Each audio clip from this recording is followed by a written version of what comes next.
of governance, political economy, and various challenges that Malawians are facing. But most importantly, we want to understand and find ways of how government can actually solve these problems, and also the role that we can play as Malawians in ensuring that we are supporting government in one way or the other, and also ensuring that our lives are getting better by the day. In this podcast today, we have our guest, Dr. McBride Nkhalamba, who is a specialist in issues of governance. I will not talk much about what he has done, but I know he has served in several boards in Malawi and also internationally. Dr. Nkhalamba, welcome to the program. Thank you, Rachel. Thank you for the audience, for the audience's attention. Thank you very much. First of all, I just want you to give us a brief background of who you are in relation to state governance or political governance, anything to do with governance. Okay, thank you. I think you already introduced me. I'm a Malawian, someone who was educated in Malawi. I did all my primary and secondary education largely in Malawi, and thereafter I went to Chancellor College where I did my first degree. And from there I studied the relevant and related disciplines to the question that we are looking at today. I studied public administration in the United States. I studied international relations in the United States. And thereafter, I moved to South Africa, where I studied public governance. These are at advanced degree level. So academically, this is an area that I've had an interest in. It's not coincidental that I work in this area. I have long held the belief that there is a great deal more that we can do, Malawians for Malawi, when it comes to determining our future by re-examining our politics, re-examining what you call political economy, where we are situated in the world, where we are coming from, and where we aspire to go. So this is an area of interest, both from the perspective of academia on my part as well as practice. I've worked for a number of organizations. I've worked for a policy organization, I have worked for a development agency, and now I work for a governance entity of the African Union. So these matters are matters that I've worked in for roughly the last 2 decades. Political governance, economic governance, corporate governance, all these fall under the domain of public governance. And basically what we are talking about is the exercise of authority by a government and an administration or an administration. By that I mean people who are elected into public office. Okay. How those people exercise their authority in the management of national political affairs and economic affairs to the benefit of those that give them that mandate. Okay. So with your background, more especially on governance, we just want you to give us your prospects. Because as you might be aware, Malawi has been facing a lot of challenges, social, cultural, political challenges in various areas. What are your prospects? First, let me start by acknowledging that Malawi has a very difficult recent history. Mm-hmm. It may not be history that makes the news globally, but Malawi has always been classified as a poor country. This is by all major institutions, global financial institutions. They all classify Malawi as a poor country, and it's a very, very difficult position for a country to be in for decades. Secondly, Malawi, despite being classified as a poor country, it's important to highlight the fact that Malawian politics has been very progressive. It's one of the few countries that have been progressive politically since 1994, when we moved to political pluralism. We were a one-party state for a good part of the 30 years of the first government. I think for about 20-something years we were a one-party state, and in 1994, when we opted for political pluralism, we have actually made progress in terms of A, the political system, B, public institutions, establishing the public institutions that we need in order to have a democracy, and most importantly, the political culture. Malawi is one of the few countries, so to mention, that has actually seen real change in government. There are countries that call themselves democracy. They are democracy in form. They have a democratic system, they conduct elections, but you will be surprised to learn that in those countries you have had one governing party for decades. Some countries have had one governing party since their political independence from their colonial masters, so to speak. Malawi has changed several governments, several political parties. We have a very dynamic democracy, which doesn't make the headline because of who we are. We are not one of those anchor states. But I wanted to point out that there is this discrepancy between the progress we have made politically and the progress we seem to be making when it comes to economic governance. It's a very important distinction, and we have to discuss how we can reconcile these disparities. I also wanted to highlight that the work that I do currently for the African Union is work that was premised on the understanding by the wisdom of those who founded the agency that I work for, that you need to improve governance in order to realize gains in your development and gains in peace and security, so to speak. Very, very quickly, within the African Union, they have what they call a tripod organization in terms of its priorities. You've got development, you've got peace and security, and you've got governance. But it is understood, well understood, that for you to improve development, or to develop rather, and for you to improve peace and security on the continent, you need to work on governance. In other words, governance is the anchor for progress in all these areas. So this is why I've taken an interest to have these conversations with you, because I believe that if we have conversations about governance in Malawi, it is a very, very important starting point for any other objective that we have as a society, or as political organizations in the country, or as different actors, institutions, including private actors such as businesses in the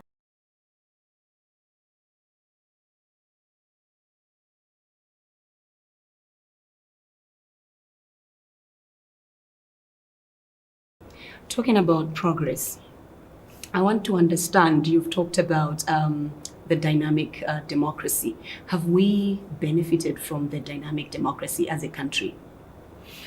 I think now it's becoming increasingly clear that the relationship that was purported by those who advocated for democracy from outside the country, the relationship between democracy and development has become a bit vague. And I'm saying this because the evidence before us tells us that many of the countries that have been are now classified as emerging economies, that have realized serious, rapid, and inclusive economic growth, are not exactly the democracies that we know. I'm giving you the example of China. China has seen the fastest economic growth, and yet China is not classified as a democracy. So I think we need to confront the fact that democracy does not automatically translate into development, which calls into question. So what are the factors that we need to be paying attention to when we talk about economic development or development generally? So democracy is a political system that allows you to have individuals that you believe are suitable for office in office, but also ensure that those individuals are accountable. But that does not mean that it automatically translates, or it will translate into economic development. And this is the question Malawi needs to ask, because we have a belief as a society that because we are a democratic country, we should therefore be developed. And the evidence before us speaks otherwise. So it's a very important conversation to have. Democracy does not and has not necessarily translated into the development, or to be specific, the degree of development that we expected. There's been so many gains from democracy: freedoms, a greater sense of what the rule of law is, greater accountability by public institutions to the degree that we have, on comparative terms. We can say to a degree we have a responsive government, but on the other hand, when it looks at what we thought were the benefits of democracy, economic growth, inclusive economy, improved livelihoods, that is grossly deficient, and we remain one of the poorest countries, despite being very dynamic politically and as a dynamic democracy. So what are the factors? And this is the conversation that I think that this podcast should be examined.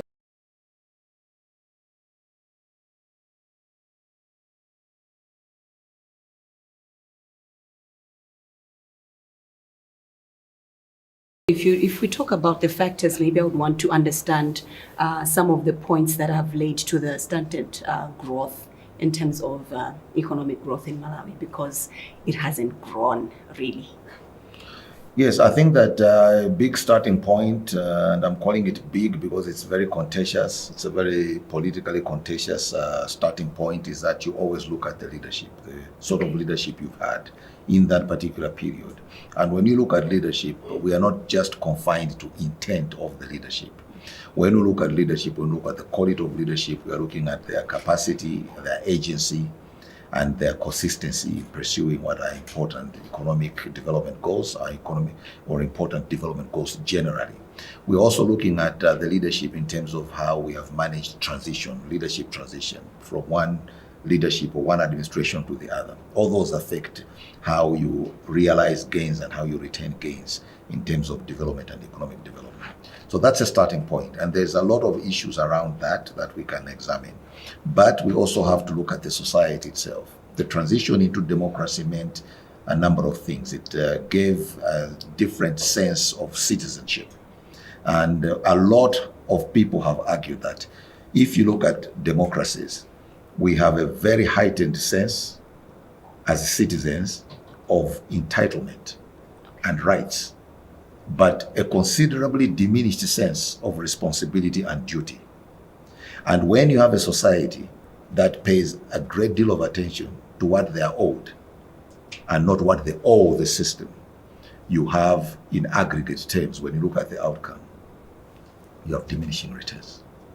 And this is a very contentious political issue, because the politicians who engage with the citizens have a selling point, which is we will have a government that does this for you.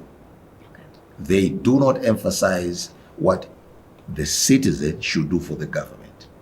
And over decades, 2 decades of such rhetoric, in the case of Malawi and many other countries in the region, you have a result today where a citizen's most prominent expectation is what is going to be done for me. We all know that governments don't create economies that make a difference by direct agency. They create the environment, but they can't create the economy. The economy is created by private actors. It's created by citizens.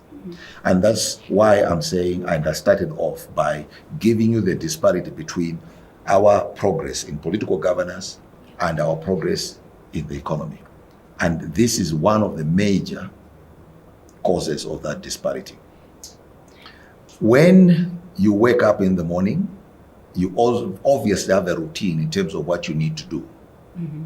And it's incumbent upon you, the actor, the individual who is doing what you are doing as an economic activity, to re-examine whether that's the most productive way of doing it. So before you even start to question the context, whether we have a favorable environment provided by government or other factors, the individual must do some introspection. And the phenomena I've just explained to you, in my estimation, has removed that introspection. Individuals believe that they can do what they do on a daily basis in exactly the same way for years, and they will realize the difference only when the government changes the context. Okay. It's a two-way equation.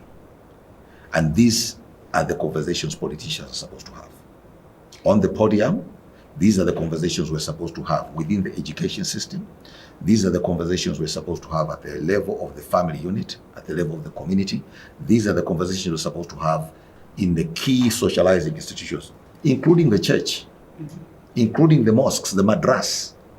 But listen to the rhetoric. Mm-hmm. The rhetoric is actually very little is invested in civic responsibility. And when I talk about civic responsibility, I'm not just talking about being a law-abiding citizen. I'm talking about you have a responsibility to be efficient economically. You have a responsibility to ask yourself, where does my money go? Where do my resources go? I'll give you a typical example. Okay. Pardon me for laboring this point. Ask individuals to contribute money for a wedding or a funeral. They will. Ask them to contribute money to build a school or a clinic. I'll tell you that's the responsibility of the government. They need the clinic, they need the school. And I'm saying this not to rebuke society, but go to other societies. For instance, take the United States, where the government evolved from the bottom up. You have had counties, they will have a sheriff, police department. At the level of the state, they have a state police, then the federal police. But if you look at the level of the county where they have a sheriff, you see that it's broadly and predominantly a community initiative. Mm-hmm. In other words, and in brief, what I'm saying is that there is a degree of emphasis we need on community responsibility and individual responsibility, that part of the equation, in order to begin to reconcile the progress we've made politically to the economic development we expect to follow. I have said that I am not putting fully and squarely the responsibility of this disparity on this aspect alone. I've said that there's a leadership aspect, but I wanted to highlight this because this is one area that individuals do not want to talk about. And those in political leadership choose not to evoke it because they want to convince the electorate that the solution to their circumstances, difficult circumstances, are squarely and entirely, they squarely and entirely rest on the politician.